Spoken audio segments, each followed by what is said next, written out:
बाहर फेरी वाला आया हुआ था, कई तरह का सामान लेकर। बिंदियाँ, कांच की चूड़ियाँ, रबड़ बैंड, हेयर बैंड, कंघी, शीशा और भी बहुत सारे सामान। आस पड़ोस की औरतें उसे घेर कर खड़ी हुई थीं। काफ़ी देर तक बाबा गेट पर अपनी लाठी टेक कर खड़े रहे। जैसे ही औरतों की भीड़ कम हुई, बाबा अपनी लाठी टेकते हुए फेरी वाले के पास पहुंच गए और फेरी पर सामान देखने लगे। शायद कुछ ढूंढ रहे थे। कभी सिर ऊंचा करके देखते तो कभी नीचा। जो देखना चाह रहे थे वह दिख ही नहीं रहा था। हैरान परेशान बाबा को फेरी वाले ने देखा तो पूछा, कुछ चाहिए क्या बाबा आपको? पर बाबा ने सुनकर अनसुना कर दिया। धीरे धीरे लाठी टेकते हुए फेरी के ही चक्कर लगाने लग गए। कहीं तो दिखे वो जो देखना चाहते हैं। फेरी वाले ने दोबारा पूछा, बाबा कुछ चाहिए था क्या आपको? अब की बार बाबा ने फेरी वाले से कहा, हाँ बेटा, क्या चाहिए था बताओ मुझे, मैं ढूंढ देता हूँ। मुझे है ना वो बिंदियाँ चाहिए थी। बिंदियाँ? बिंदियाँ क्यों चाहिए बाबा? बाबा ने अम्मा की तरफ इशारा करते हुए बताया, अरे मेरी पत्नी के लिए चाहिए समझदार। बाबा का जवाब सुनकर फेरी वाला हंस दिया। किस तरह की बिंदियाँ चाहिए? बड़ी बड़ी गोल बिंदियाँ चाहिए, बिल्कुल लाल रंग की। फेरी वाले ने बिंदियों का पैकेट निकाल कर दिया। ये देखो बाबा, ये वाली। अरे नहीं नहीं, ये वाली नहीं, बिल्कुल लाल रंग की। फेरी वाले ने वो पैकेट रखा और दूसरा पैकेट निकाल कर दिया। बाबा ये वाली? अरे तुझे समझ नहीं आता क्या? बिल्कुल लाल लाल बिंदियाँ चाहिए। फेरी वाले ने सारे पैकेट निकाले और बाबा के सामने एक तरफ फैलाकर रख दिए। आप खुद ही देख लो बाबा, कौन सी बिंदियाँ चाहिए।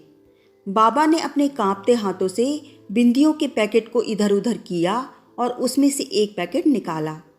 हाँ हाँ, ये वाली। बाबा के हाथ में बिंदी का पैकेट देखकर फेरी वाला मुस्कुरा दिया। बाबा ने तो मेहरून रंग की बिंदी उठाई थी। कितने की है? 10 रुपये की है बाबा। अच्छा। कीमत सुनकर बाबा का दिल बैठ गया, पर फिर बोले, ठीक है, अभी लेकर आता हूँ।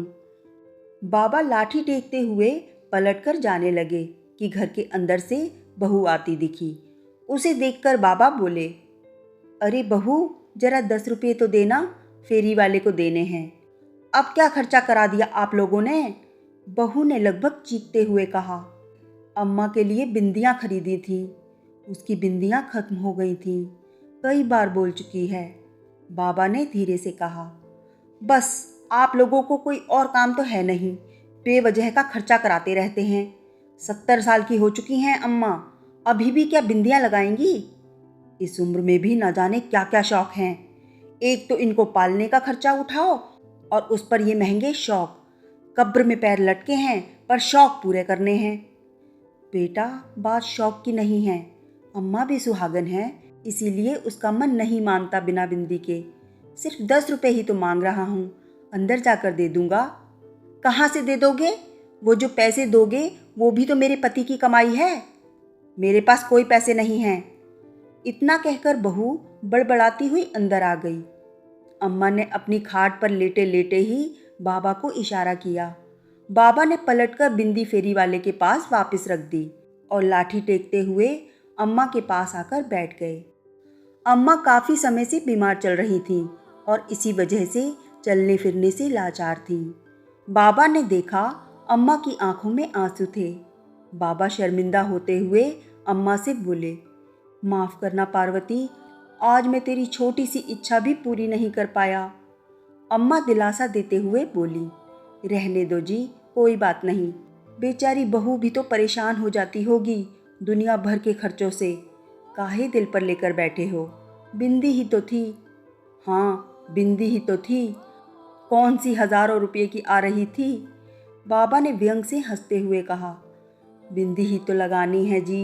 एक काम करो, पूजा घर में से कुमकुम ले आओ, उसी से लगा देना, पर आज अपने हाथों से ही बिंदी लगा दो। बाबा ने अम्मा की बात सुनी और फिर लाठी टेकते हुए पूजा घर में गए। थोड़ी देर बाद बाबा हाथ में कुमकुम लिए अम्मा के पास पहुँचे। लो पार्वती, उठो, मैं तुम्हें बिंदी लगा देता हूँ। पर अम्मा ने कोई हलचल नहीं दिखाई। बाबा ने दोबारा कहा, पार्वती, ओ पार्वती, सो गई क्या? तेरी बड़ी इच्छा थी ना बड़ी सी लाल बिंदी लगाने की। ले देख, मैं कुमकुम ले आया हूँ। अब बड़ी सी लाल बिंदी लगा दूंगा, पर तू बैठ तो सही।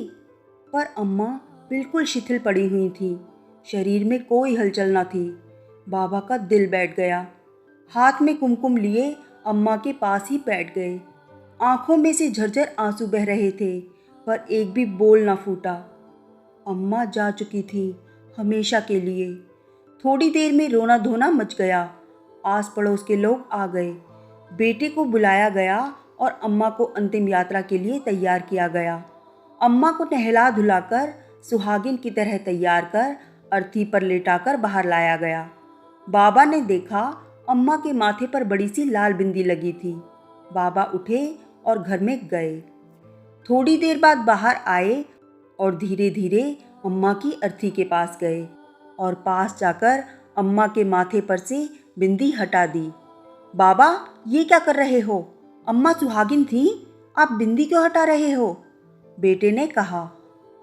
बेटा, उसका पति बिंदी खरीदने की औकात नहीं रखता था, इसीलिए हटा रहा हूँ। सुनकर सब लोग अवाक रह गए। बहू शर्मसार हो गई। सब ने देखा बाबा अपने हाथ में लाए कुमकुम से एक बड़ी सी लाल बिंदी अम्मा के माथे पर लगा रहे हैं। और अचानक तभी सबकी चीख निकल गई, क्योंकि बाबा भी अम्मा के साथ हमेशा हमेशा के लिए अंतिम यात्रा पर रवाना हो गए थे।